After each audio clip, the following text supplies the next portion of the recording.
Hey, so it's Brandon McCaughey coming to you from Dallas, Texas. I just wanted to share a short story for video 27 of the 52-week video challenge.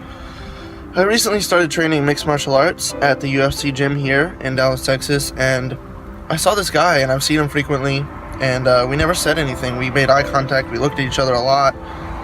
He was always kind of there putting in work while I was putting in work, and we'd been in a couple classes together, but when I would be there lifting weights, he would be there lifting weights, and so we kept always kind of running into each other, but I kind of got the vibe that he didn't like me because he never said anything to me. He was always very silent, and kind of made some judgments in my head, and was like, oh, this guy doesn't like me, and consequently I started behaving like he didn't like me, so, a little colder than my normal self. And then, I saw him in a couple classes. I noticed he had a little bit of a disfigurement on his feet, and his toes looked like they'd been broken and never properly healed, and they were still in like jagged positions and stuff. It looked very painful, so I started to gain a little bit more empathy. And then just today we were in a class and we sparred together, and it was really good. And after I asked him, I was like, are you okay? And he's like, just nodded, and I was like, okay, cool, and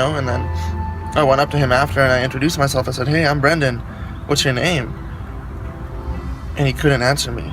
He just nodded and smiled, and kind of like that. He actually can't talk, and he has no voice.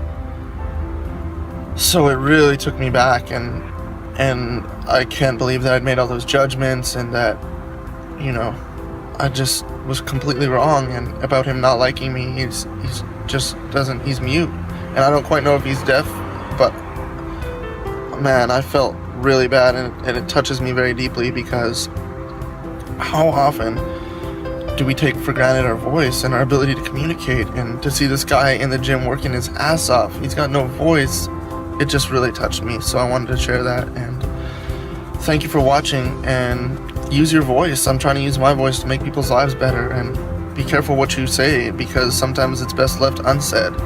And don't take anything for granted. Please be grateful. That experience made me even more grateful that I can share anything with anybody verbally. So be blessed and try to make a difference with your voice. Thank you.